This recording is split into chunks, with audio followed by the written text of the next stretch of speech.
El día de hoy vamos a estar en Efesios 5 del 3 al 6 y el mensaje lo he titulado Limpiando hasta la más mínima impureza.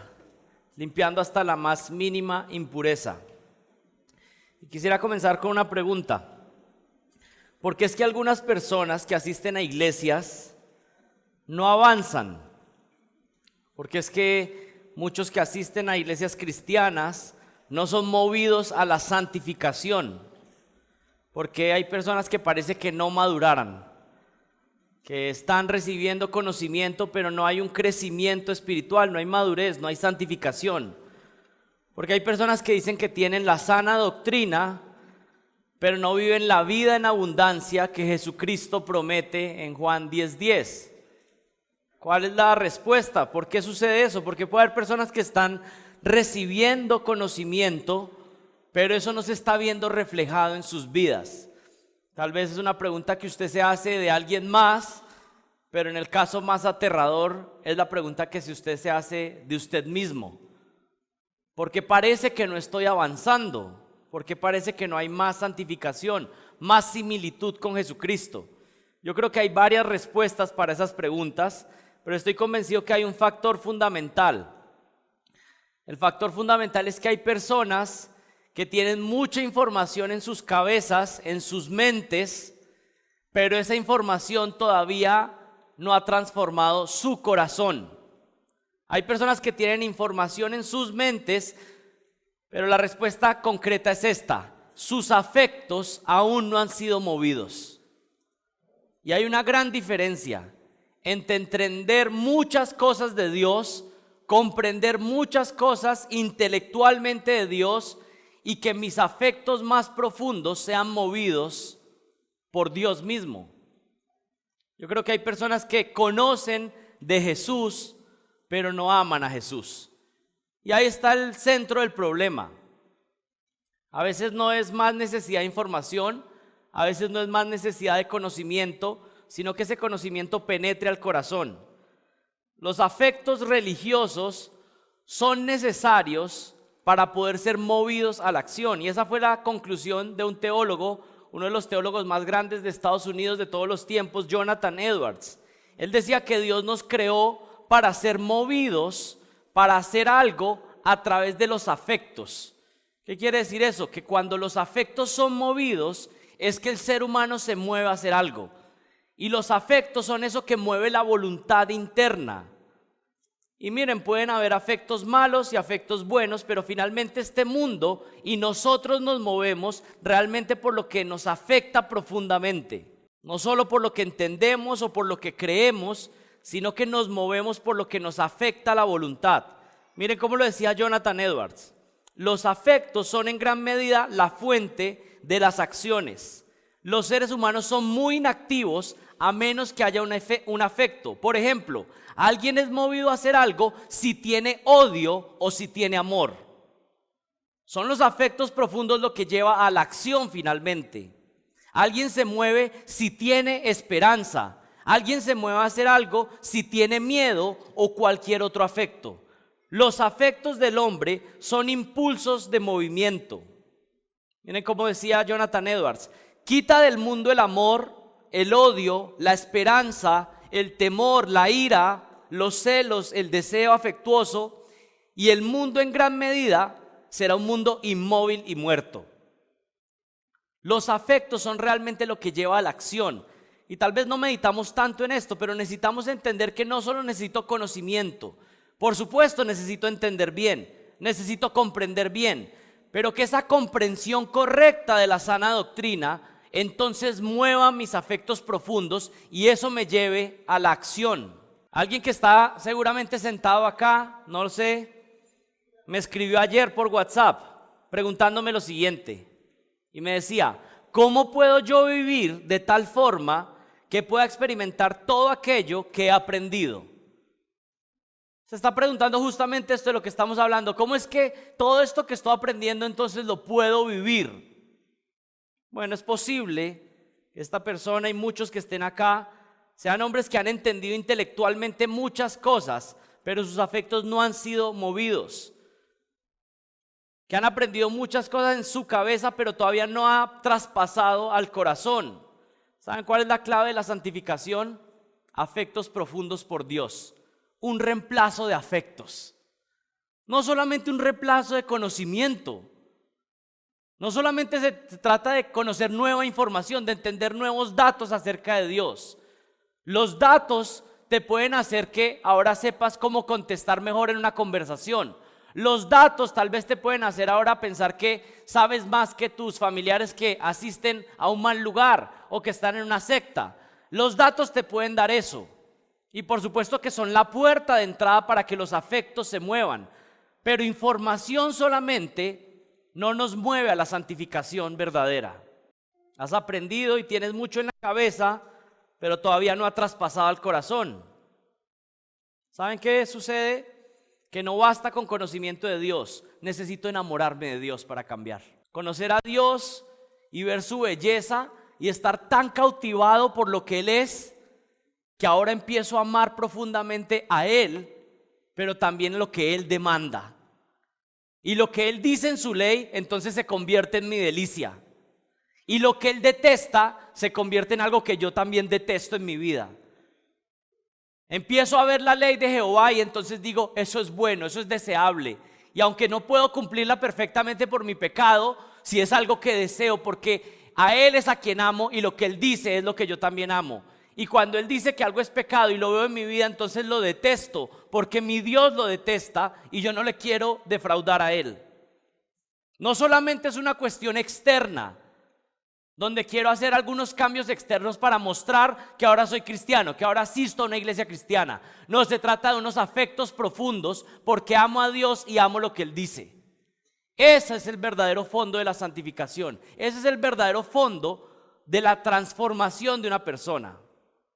Que me cautive tanto que el amor por Jesucristo eclipse cualquier otro tipo de amor, cualquier otro tipo de pasión en este mundo. Algunas personas que se van en contra de las emociones, porque en muchos lugares se manipulan las emociones. Pero saben, en un servicio pueden haber lágrimas correctas o incorrectas. Por ejemplo, si en un servicio de una iglesia manipulan las emociones a través de un piano suave, una oración que tal vez le diga a la gente que recuerde su pasado, que recuerde su niñez. Bueno, eso puede poner a llorar la gente, que regrese ahí al vientre de su madre y trate de imaginarse algo que fue doloroso, de cómo su mamá estuvo embarazada. Bueno, eso pone a llorar a cualquiera. Tal vez usted es un insensible y eso ni eso lo hace llorar. Pero en general, si a usted lo ponen a recordar el pasado y que si te hicieron algo de niño malo, bueno, eso puede poner a llorar a cualquiera. Pero eso es manipulación de las emociones. ¿Qué pasa? Gente que lloró sale emocionada pero no hubo ningún cambio. Esas son lágrimas incorrectas, vienen de la manipulación, no hacen nada. A la próxima vigilia vuelven a llorar por la misma cosa. Hay otras lágrimas de personas que ven su pecado y se sienten atrapados y su pecado les trae consecuencias, se sienten humillados. Pero ¿saben qué? Esas tampoco son lágrimas del todo correctas, porque simplemente son lágrimas que estás dando porque fuiste atrapado. Si no te hubieran atrapado, no estarías lamentándote. Pero ¿saben? Hay un tipo de lágrimas que son correctas. Y son lágrimas cuando alguien se encuentra que le ha fallado a Dios. Y que Jesucristo le ha mostrado todo su amor y su misericordia una y otra vez. Y nosotros no estamos siendo lo fiel que deberíamos ante tanto amor que recibimos. ¿Y saben qué? Esas son lágrimas correctas. Y ojalá que se derramen una y otra vez, suplicando: Señor, ten misericordia de mí. Así que el problema no son las emociones. El problema no son las lágrimas. El problema es cuál es la raíz, cuál es el fondo. Si las lágrimas brotan de afectos profundos por Jesús, entonces son lágrimas que el Señor recibe con agrado. Michael Reeves, que es un teólogo de nuestros tiempos, hablando de Agustín de Hipona, lo explicaba así. Dice: revestirme de Cristo corrige mi pecado. Eso quiere decir que Cristo tiene una capacidad de darme una satisfacción superior a la que me da el pecado. Y eso es lo que estamos buscando. Que eso que yo amaba antes, que era pecaminoso, ahora yo puedo amar tanto a Jesucristo que me satisface más Jesucristo que eso pecaminoso que tenía antes. Es por eso que algunos han dicho que esto es una forma de llamarlo el poder expulsivo de una nueva afección. Eso es lo que estamos buscando, es lo que tiene que estar buscando cada uno en su alma.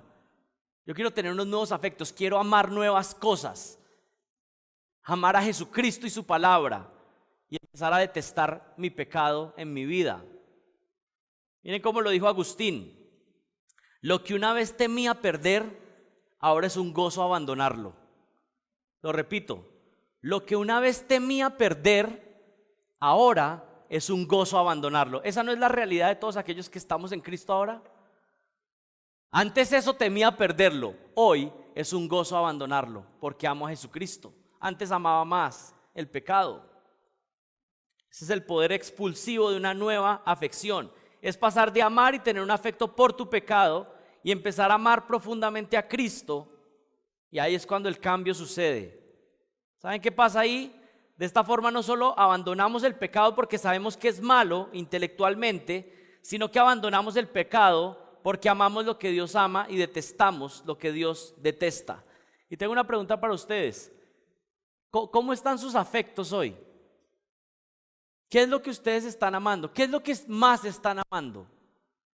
¿Las cosas que ofrece este mundo o Jesucristo y su ley? Bueno, una respuesta sincera va a demostrar qué es lo que está pasando en tu vida espiritual, en tu progreso. ¿Dónde están tus afectos? ¿Saben? Hoy vamos a revisar unos versículos.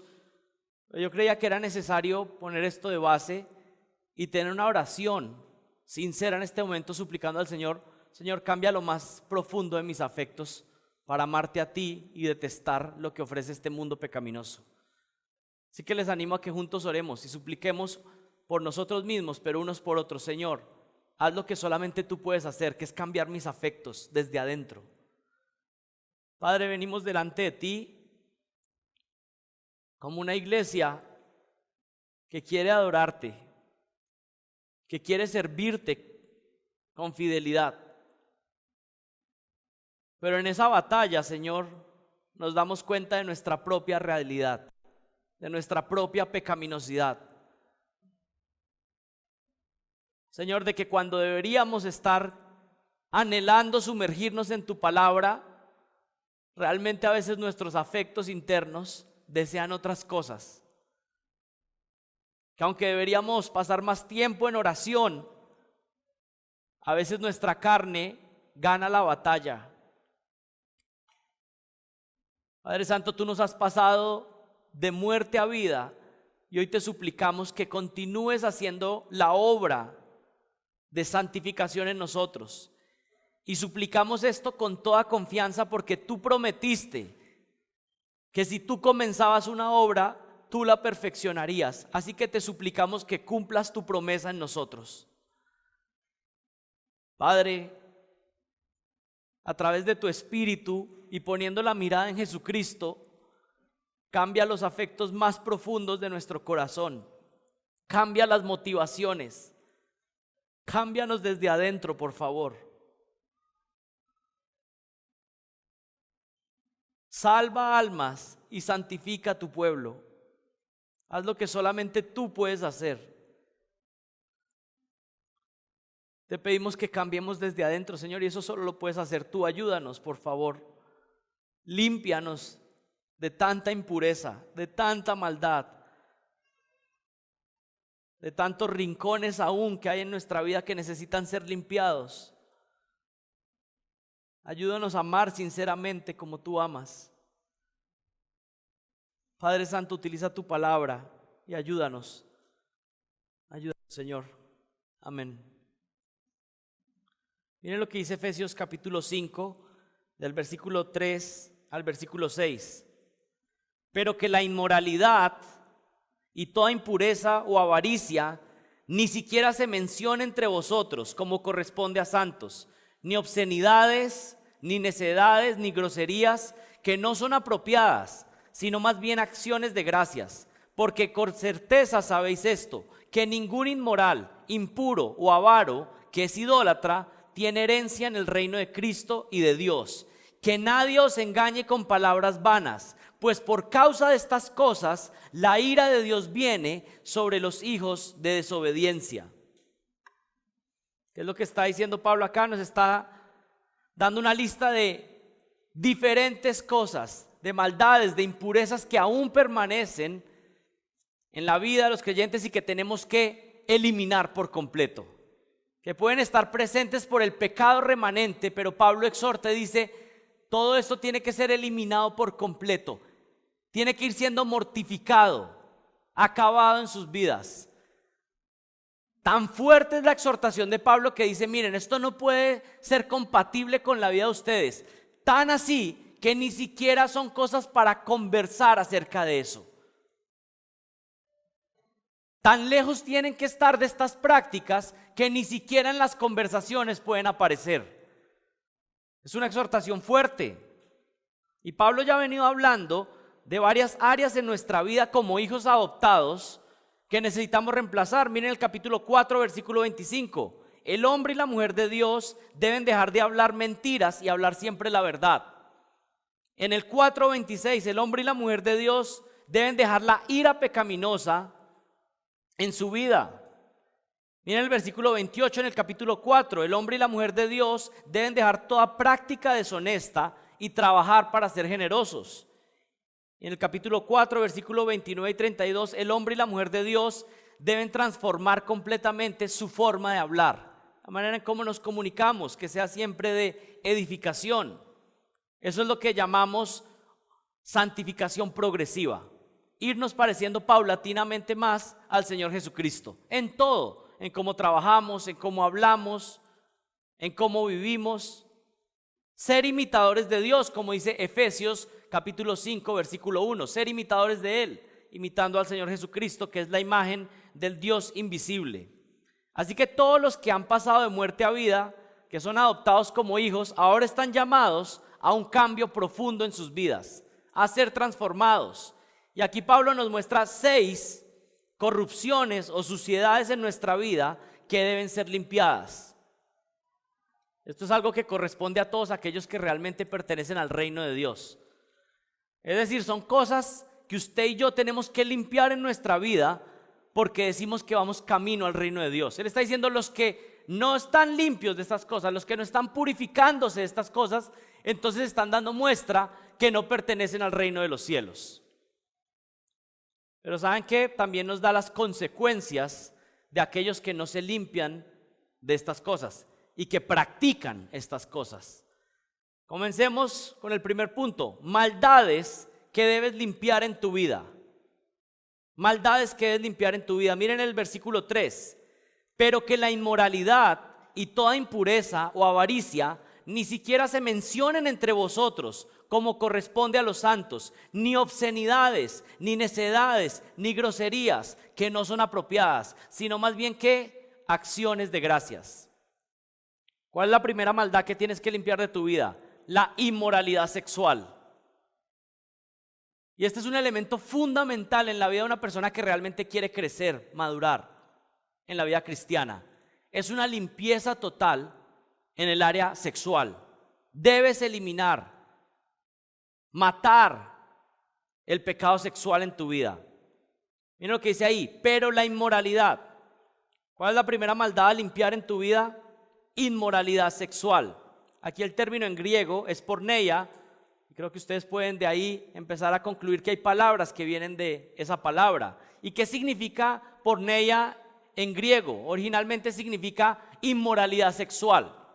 Inicialmente esta palabra se utilizó para hablar de la prostitución, pero a medida que fue pasando el tiempo se fue aplicando para otros tipos de perversiones sexuales: incesto, fornicación, adulterio, homosexualismo.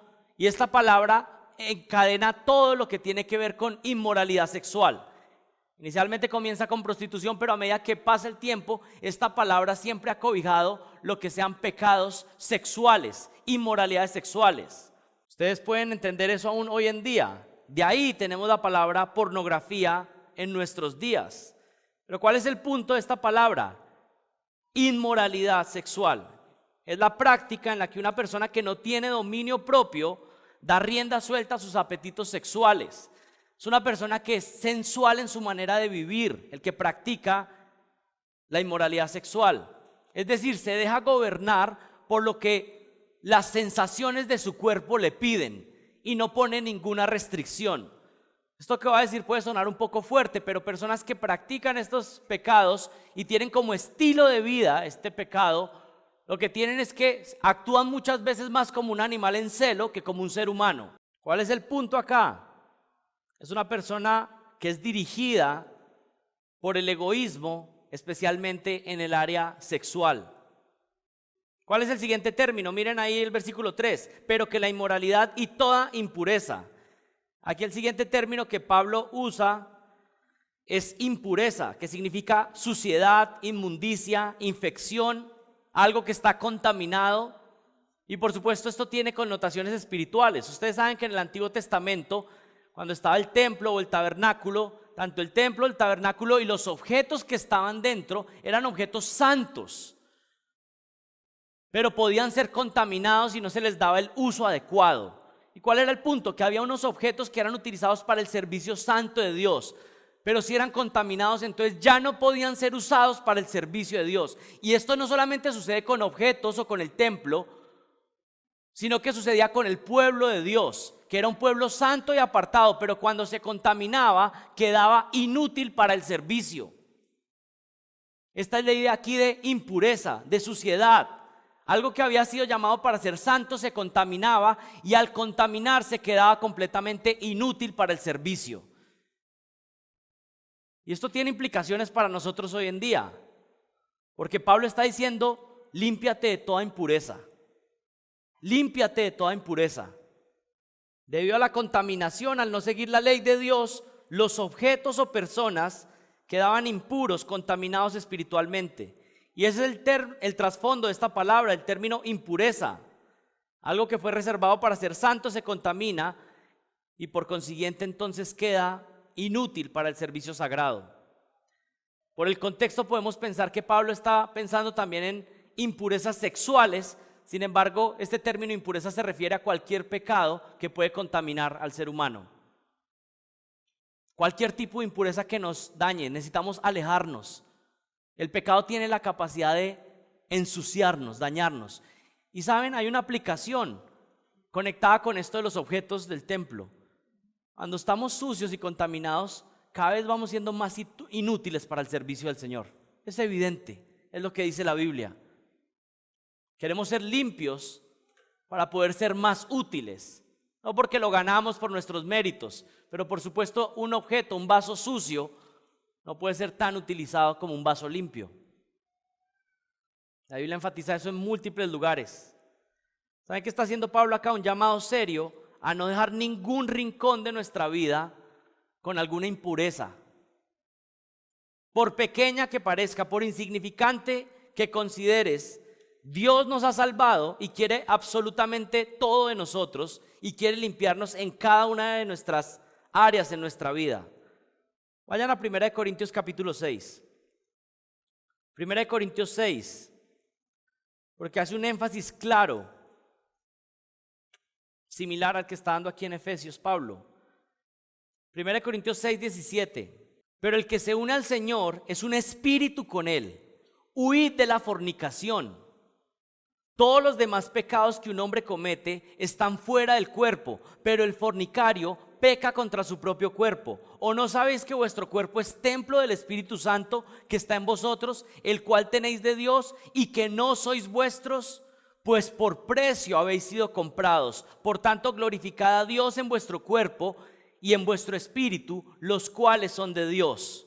¿Saben? Este es un paso fundamental para el crecimiento espiritual de muchos. Tal vez usted está visitando esta iglesia por primera vez, tal vez lleva unos meses o unos años. Y hay un punto clave en el proceso de santificación y es tratar de manera seria el área de la pureza. Revisar cada rincón de nuestra vida y limpiar con los recursos que Dios ha dado. ¿Saben? Las impurezas sexuales, yo creo que son una de las herramientas favoritas de Satanás para sacar servidores del servicio al Señor. Él sabe, por dos razones. Una, porque públicamente genera daño, pero también porque yo creo que Satanás puede mantener a la persona con su cabeza en el piso restregándola por su pecado. No ignoramos sus maquinaciones, así que tenemos que estar alertas, atentos, limpiándonos.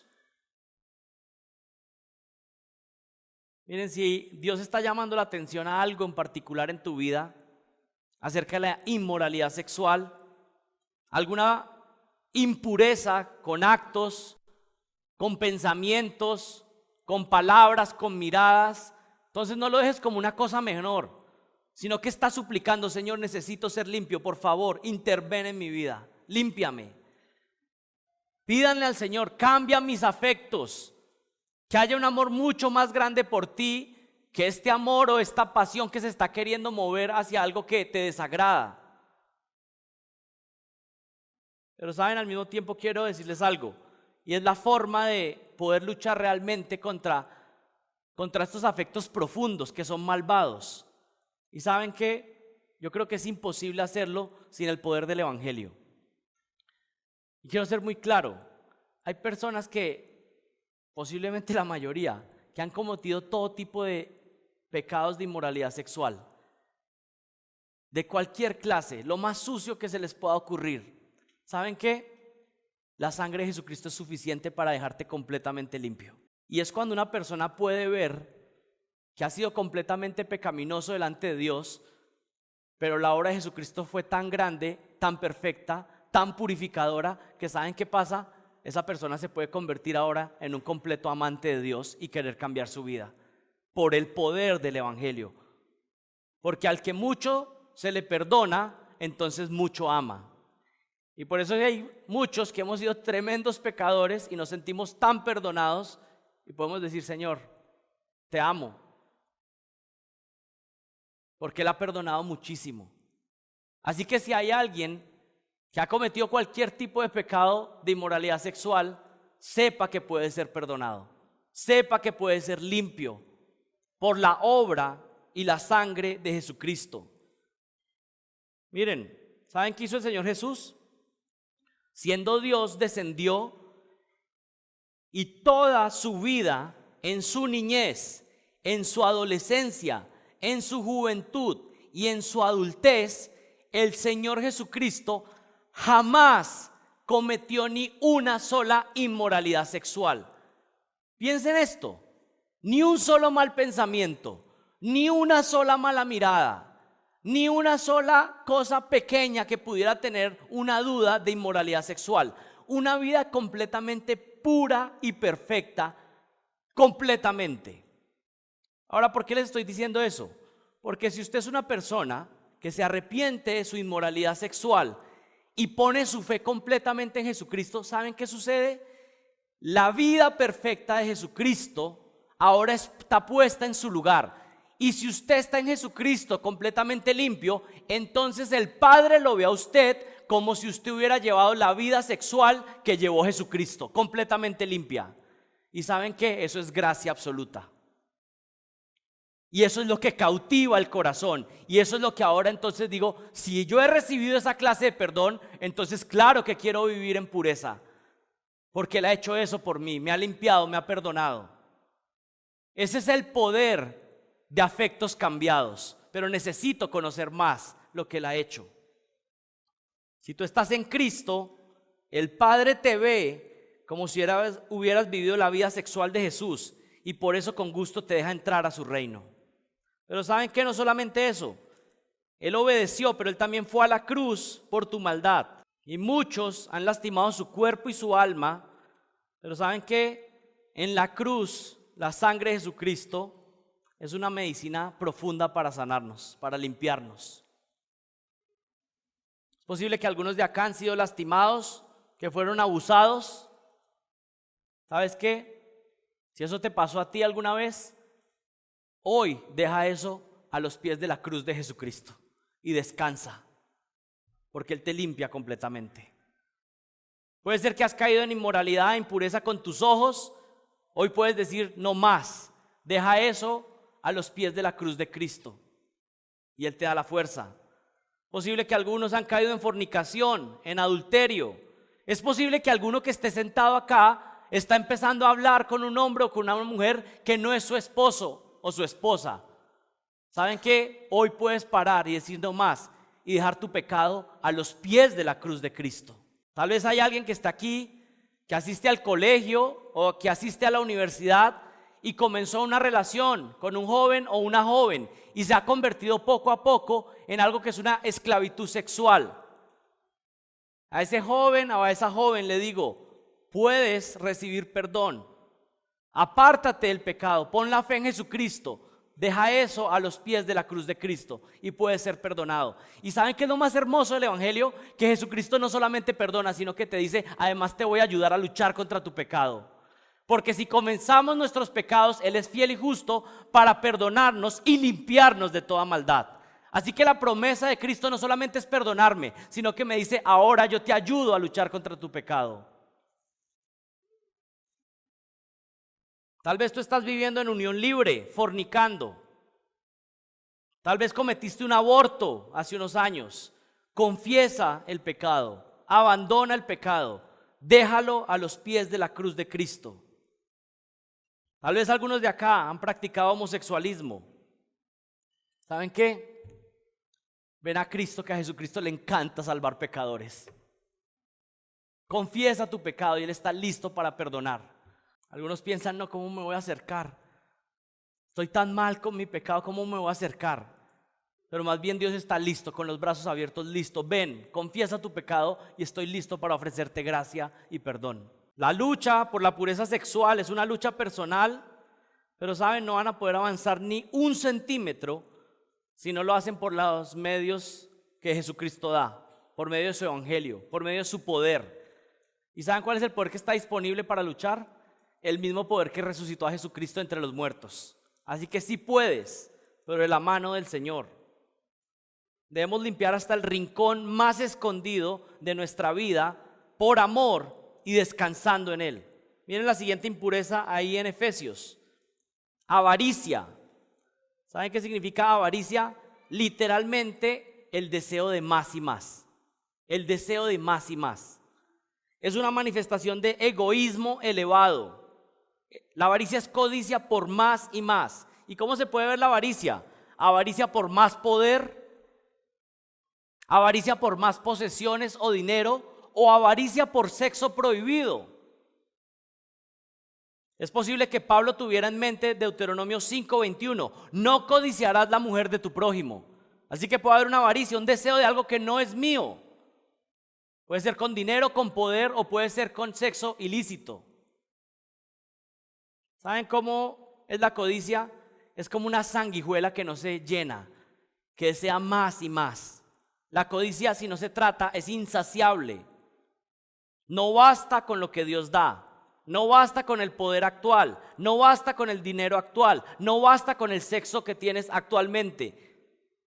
Quieres más y estás dispuesto a conseguirlo de manera pecaminosa.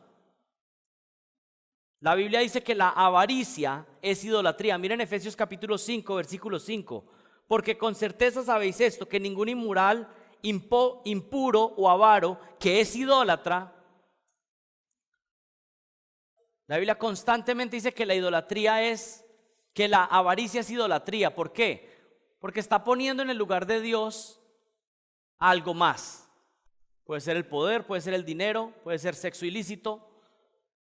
Alguien lo dijo de la siguiente manera: ¿por qué la avaricia es idolatría? Un comentarista dice así: ser avaro es sujetarse a un poder externo que no es Dios. Algo más me controla.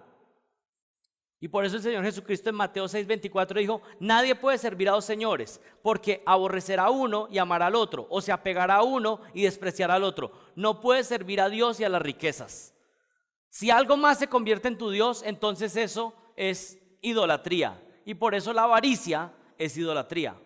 Esto aplica para hombres y mujeres, pero especialmente yo creo que los hombres tenemos que prestar atención en tres puntos fundamentales. Hay 3 áreas que un hombre de Dios tiene que tener mucha atención y cuidado: el dinero, el poder y el sexo. John Piper, ¿saben cómo lo explica? John Piper dice que esas 3 áreas en la vida de un hombre son como planetas que tienen que girar por una órbita correcta. Pero ¿qué pasa si una de esos planetas se sale de órbita? ¿Qué va a causar? Un choque completo. Necesitamos estar atentos. ¿Qué es la codicia? Egoísmo desmedido. La codicia es egoísmo desmedido. Es lo contrario a la generosidad. En vez de querer dar, quiere quitar. En vez de dar, quiere siempre recibir. ¿Saben qué pasó esta semana? Me llegó una noticia de una hermana sentada aquí en estas sillas que, gracias a Dios, el Señor ha tratado en ella y no es una mujer codiciosa, sino que más bien es una mujer generosa. Una mujer viuda que llama y dice: yo quiero que 5 personas de fuera del país puedan venir a evaluarte de la verdad y yo quiero ofrecer las becas para que esas personas vengan. Es una mujer viuda que sé que no es que esté abundando en los millones, pero ¿saben qué? Dice: yo prefiero más dar que recibir. Hace un tiempo también tuve conocimiento de una historia, una mujer madre, cabeza de familia, que también sé que no tiene muchos recursos. Hicieron un plan para ir al zoológico y algunas mamás no podían ir al zoológico porque no les alcanzaba. Y esa madre, cabeza de familia, que yo sé que no tiene mucho, dijo: yo puedo pagar una de las entradas para que otra mamá pueda ir con sus hijos al zoológico. Bueno, eso es lo contrario a la codicia. La codicia quiere más, más, más. La generosidad, ¿saben qué hace? ¿Cómo puedo dar y bendecir a otros? Miren el versículo 3. Pero que la inmoralidad y toda impureza o avaricia, y aquí viene lo potente, ni siquiera se mencionen entre vosotros, ni aún se nombren. Miren el final del versículo 3. ¿Qué está diciendo? Si quieres ser un imitador de Dios y poner tu vida al servicio de Dios, debes luchar por limpiar hasta la más mínima impureza de tu vida. ¿Y alguien dice dónde dice eso? Bueno, es lo que está queriendo decir Pablo acá.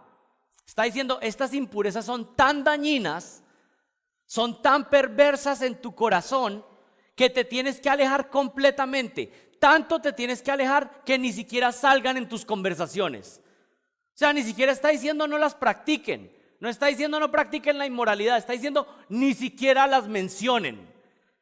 ¿Qué quiere decir eso? Aléjate lo que más puedas del pecado, de la inmoralidad, de la impureza, de la codicia.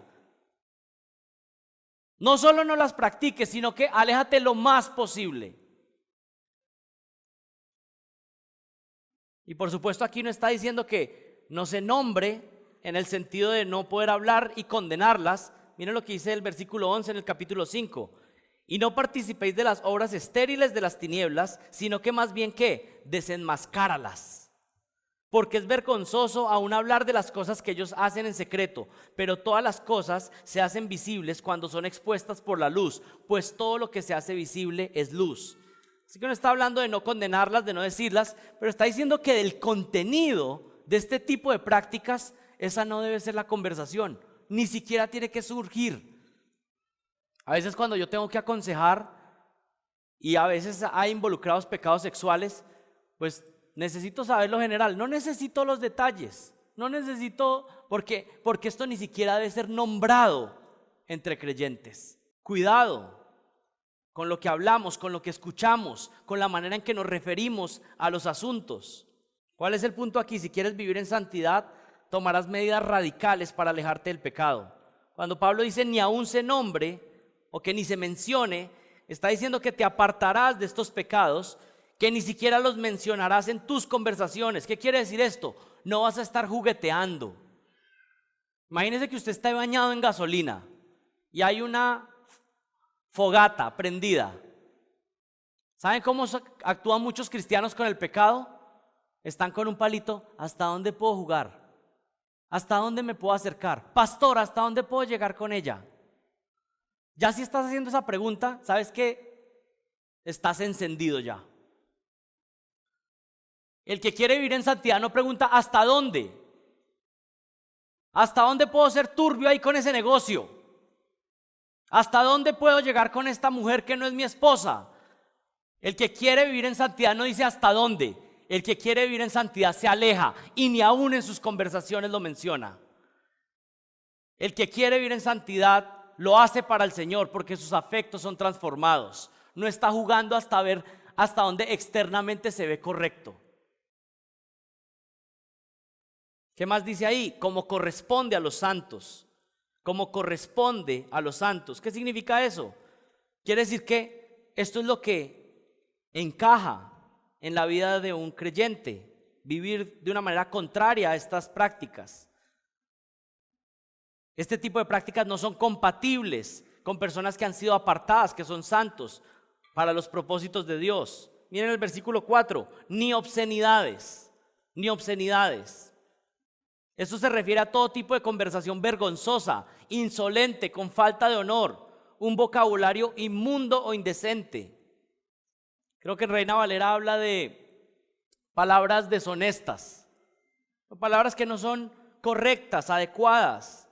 Un comentarista dice así: una conversación que viola las normas sociales y morales. Obscenidades.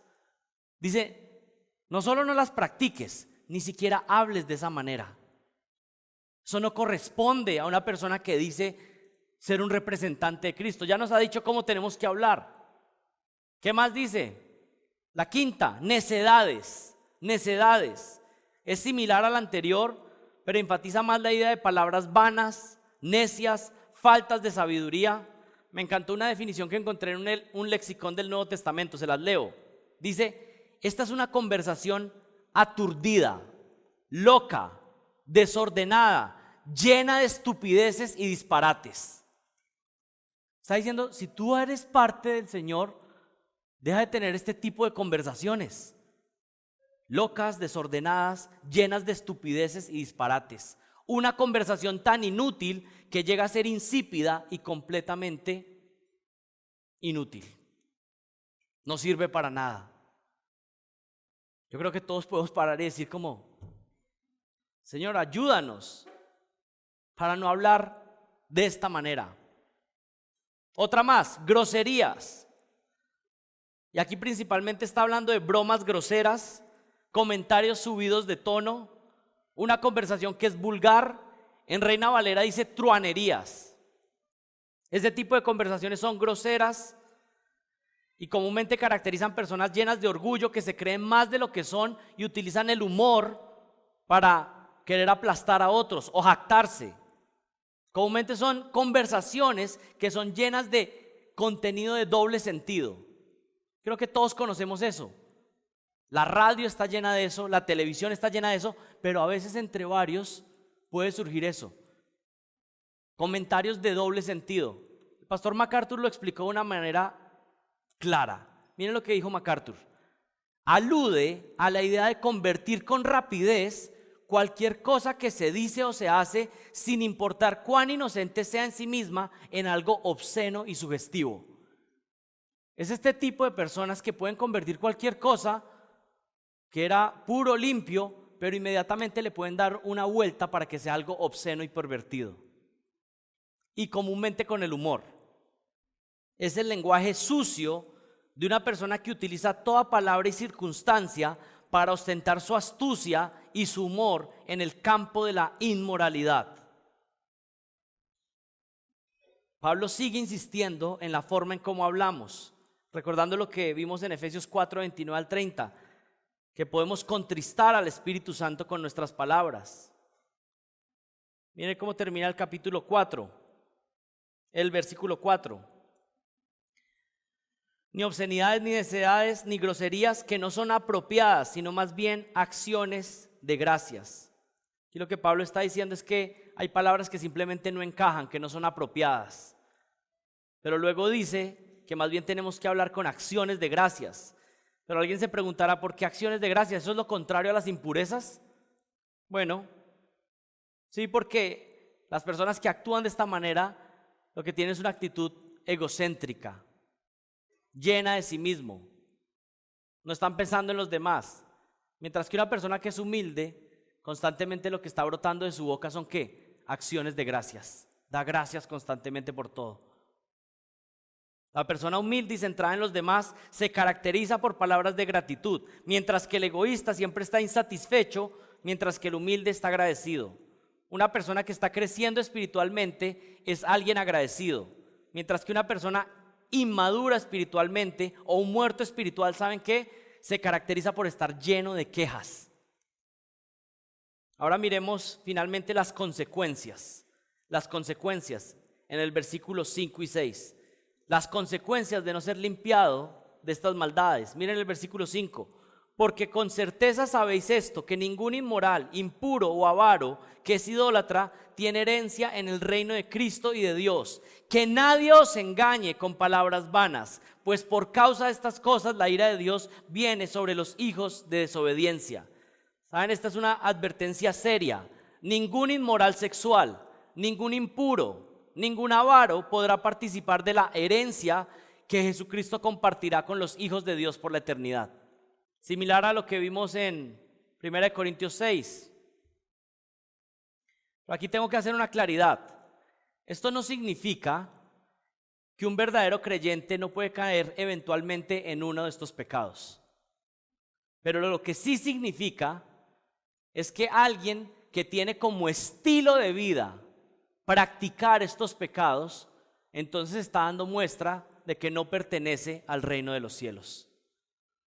Un cristiano verdadero podría caer eventualmente en una de estas prácticas y causa dolor y causa vergüenza y es terrible. Pero una persona que tiene como estilo de vida la práctica de estas perversiones, de estas impurezas, entonces pues no pertenece al reino de los cielos. Es lo que dice la Biblia. Y no tanto o no absolutamente porque con sus acciones no se esté ganando el cielo, sino más bien ¿por qué? Porque si el Señor ha destinado a alguien para el cielo, el Señor mismo lo purifica paulatinamente estas cosas.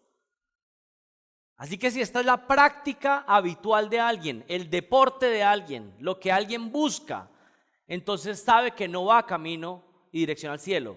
Pero un creyente podría eventualmente caer en el pecado y tiene que arrepentirse y pedir perdón al Señor. Toda persona que practica el pecado como estilo de vida, entonces no puede esperar estar en el cielo.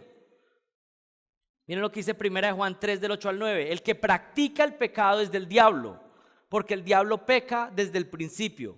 Todo aquel que es nacido de Dios no practica el pecado, porque la simiente de Dios permanece en él y no puede pecar porque es nacido de Dios. Está hablando de la práctica del pecado. Aún en 1 Juan dice, no está hablando de que alguien no peca completamente. 1 Juan dice que el que diga que no peca pues hace a Dios mentiroso. Pero sí está hablando de alguien que practica el pecado. Hay una diferencia entre caer en un pecado y estar buscando como estilo de vida cometer un pecado. Efesios 5:5. Porque con certeza sabéis esto, que ningún inmoral, impuro o avaro que es idólatra tiene herencia en el reino de Cristo y de Dios. Que nadie os engañe con palabras vanas, pues por causa de estas cosas la ira de Dios viene sobre los hijos de desobediencia. Miren el inicio del versículo 5 y el inicio del versículo 6. El inicio del versículo 5 dice, con certeza sabéis esto. Es decir, esto es algo claro, esto es verdadero, ustedes saben. Pero luego dice, al inicio del versículo 6, dice que nadie los engañe acerca de un asunto que él va a presentar. Que nadie los engañe con palabras vanas. ¿Saben cuál es el engaño más grande ahí? Pensar que la ira de Dios no va a venir por estas cosas. Todos los que practican estas cosas están pensando, bueno, pues no puede ser tan exagerado, no va a pasar nada.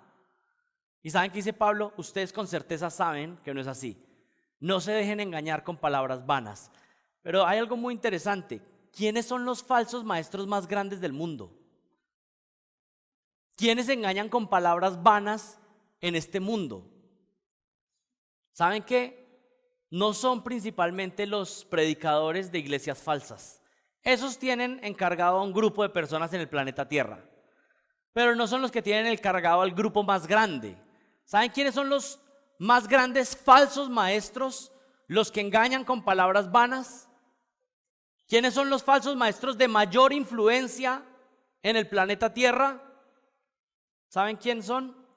Yo creo que son las personas que este mundo más admira y que ponen en la cima como los más grandes influenciadores. Los más grandes falsos maestros de este planeta Tierra, ¿saben quiénes son?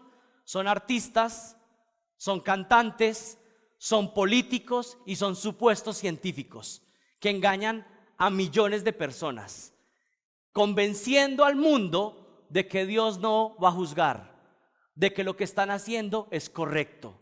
¿Y saben qué? Están discipulando a millones de personas con palabras vanas, diciéndoles que la ira de Dios no viene. ¿Y saben qué? Hay millones de personas creyendo en su mensaje. Y saben, salen en todos los televisores, y salen en todos los programas de radio, y salen en todas las redes sociales. ¿Y saben qué?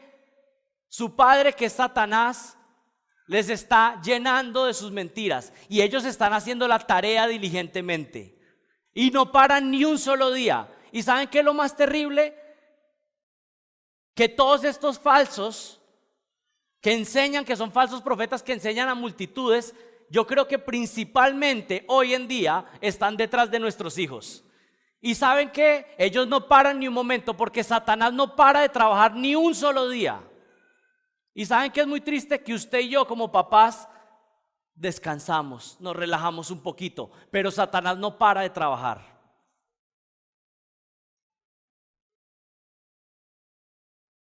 Hacen canciones que son himnos de maldad, cantos llenos de fornicación, de inmoralidad sexual, de impureza, de avaricia, de obscenidades, de necedades, de groserías. Los que son políticos hacen leyes que promueven la maldad y trastornan la mente, pero sobre todo quieren convencer de que Dios no existe, y que si existe, entonces Él no se opone a tu maldad. Y las personas están creyendo a ellos. Le hacen pensar que no va a haber consecuencias. Estos falsos profetas salen por todo lado, por la radio, la televisión, por todo lado. Esta misma semana o la semana pasada designaron a un hombre como ministro de la igualdad en este país. Y dice que no lo llamen más ministro, sino que lo llamen ministra. Es un hombre que viene a actuar en pornografía y fue designado como ministro en Colombia. Dice que no lo llamen ministro, sino que lo llamen ministra. ¿Pero saben qué? Ese hombre puede decir lo que quiera, pero desde la punta del dedo gordo de su pie hasta la punta de su cabeza, su ADN tiene cromosomas X y Y, y es un hombre porque Dios lo ha dicho así. Pero esto no es coincidencia, esto no es una cosa para hacer noticias de farándula. Ellos tienen una agenda claramente: trastornar lo que Dios ha dicho, llamar a lo malo bueno y a lo bueno malo. ¿Y saben qué? A veces el pueblo de Dios parece que fuera completamente ignorante de lo que está pasando. Ellos están haciendo la tarea, y nosotros tenemos que entender claramente lo que está pasando. ¿Saben qué es lo más doloroso? Que muchas veces somos nosotros mismos los que damos entrada a estos falsos maestros a nuestras casas. Y yo hago un llamado a los padres a despertar. Satanás no descansa ni un día. Nosotros no podemos descansar, tenemos que trabajar el doble. Miren el versículo 5. Porque con certeza sabéis esto, que ningún inmoral, impuro o avaro que es idólatra tiene herencia en el reino de Cristo y de Dios. Pablo nos está advirtiendo de las consecuencias. Nadie que practique estas cosas es un hijo de Dios. Necesitas limpiarte a ti mismo y limpiar a los que están en tu casa. Tus afectos necesitan ser transformados y tomar acción. Aquí no puedo profundizar en esto por cuestión de tiempo, pero una declaración de la deidad de Cristo al final del versículo 5, ¿no? Nadie que practique estas cosas tiene herencia en el reino de Cristo y de Dios. Bueno, el reino de Cristo, en esta tierra que finalmente se unirá con el reino espiritual de Dios Padre, un solo reino. Si Jesucristo no fuera Dios, por supuesto que Dios Padre no compartiría su reino con Él por la eternidad. Es una declaración de la deidad de Cristo. Cristo es Dios, Jesucristo es Dios. Miren el versículo 6. Que nadie os engañe con palabras vanas, pues por causa de estas cosas, y analicemos esta última frase, la ira de Dios viene sobre los hijos de desobediencia. Pablo ya utilizó esa palabra hijos de desobediencia en Efesios 2:2. ¿Y a quién se refiere? A los incrédulos, a los hijos de Satanás. Y hay un contraste, ¿no? Los hijos de Dios somos imitadores de Dios como hijos amados, y los hijos de Satanás pues son hijos de desobediencia que imitan a su padre que es desobediente. ¿Cuáles son las consecuencias? Aquellos que son hijos de Dios, imitadores de Dios, por la gracia del Señor solamente, recibirán el reino eterno, coherederos con Jesucristo por el reino eternamente. Los que son hijos de desobediencia, hijos de Satanás, recibirán la ira. Esta semana le he estado explicando a mi hijo varias veces, una y otra vez. Le he dicho, Satanás sabe que va para el infierno. ¿Y sabes qué está haciendo? Quiere ver cuántos más se lleva con él. ¿Cuántos más se lleva con él? No caigas en la trampa. No caigas en la trampa. Conclusión. Si deseas cambiar y avanzar en la vida cristiana, deja solo de poner información en tu cabeza y suplica a Dios que tus afectos sean movidos. Si quieres servir a Dios, entonces entrégate en fe a Él y comienza a limpiar cada rincón de tu vida. El pecado sexual es un arma potente que Satanás usa para mantener inmóviles a creyentes inmaduros o para mantener en esclavitud a personas que parece que están cerquita de llegar. Hay personas que están cerquita como que están a las puertas, pero la esclavitud sexual los mantiene alejados de poder entrar por la puerta. Si ustedes quieren servir al Señor, y esto me han escuchado hablarlo muchas veces en conversaciones uno a uno, si ustedes quieren servir al Señor, primero necesitan limpiar su propia casa. Si usted va a ayudar a limpiar la casa de otro, primero tiene que limpiar su propia casa. Y es mi deseo que no simplemente aquí vengan personas que vienen a asistir, sino que en unos años lo que haya en esta ciudad sea 600 servidores o más servidores. No perfectos, pero sí personas que tienen vidas íntegras y limpias y que están ayudando a otras personas a limpiar ahora su vida a través del Evangelio de Jesucristo. El llamado es a limpiar hasta la más mínima impureza, tanto que ni siquiera podemos hablar de ciertas cosas que ni siquiera tienen que ser mencionadas. Termino con esto. Imagínense que alguien llega con unas llaves de una casa y le dice, te regalo esta casa. Muestra las fotos y resulta que es una mansión. Y usted va y conoce la casa, mira las escrituras y realmente alguien puso esa casa a nombre suyo. Es una mansión con jardines, con fuentes, hasta hay gansitos que están nadando por ahí. ¿Cómo se imagina la mansión? Carritos de golf para moverse de un lado a otro, muebles de lujo, habitaciones, clima fresco, todo, o sea, todo lo mejor en la mansión. Le entregan las llaves, le entregan las escrituras, usted ve su nombre ahí, usted dice esto es verdad, pero no solo eso, llegan y le dicen, pagué los servicios públicos por 50 años y el predial también. Eso es clave, ¿no? Que si no esté ahí con el predial, no, porque... Y usted está contento. Y usted dice, wow, vamos a hacer un picnic de IBSC allá. ¿Sí? Y la casa es suya realmente, es una gracia completa, es abundante, es sobreabundante. La evaluaron en más de 5,000 millones de pesos. Es una cosa que usted no puede explicar. Pero ¿saben qué? Usted llega a la casa, empieza a vivir. Y empieza a andar. Y un día por la noche prende la luz de la cocina. Y hay cucarachas. Y es tremenda mansión, es un regalo hermoso. Pero resulta que hay algunos huéspedes indeseables. Bueno, ¿qué haría usted? ¿Qué haría usted? Empezar a matarlas una a una, ¿no?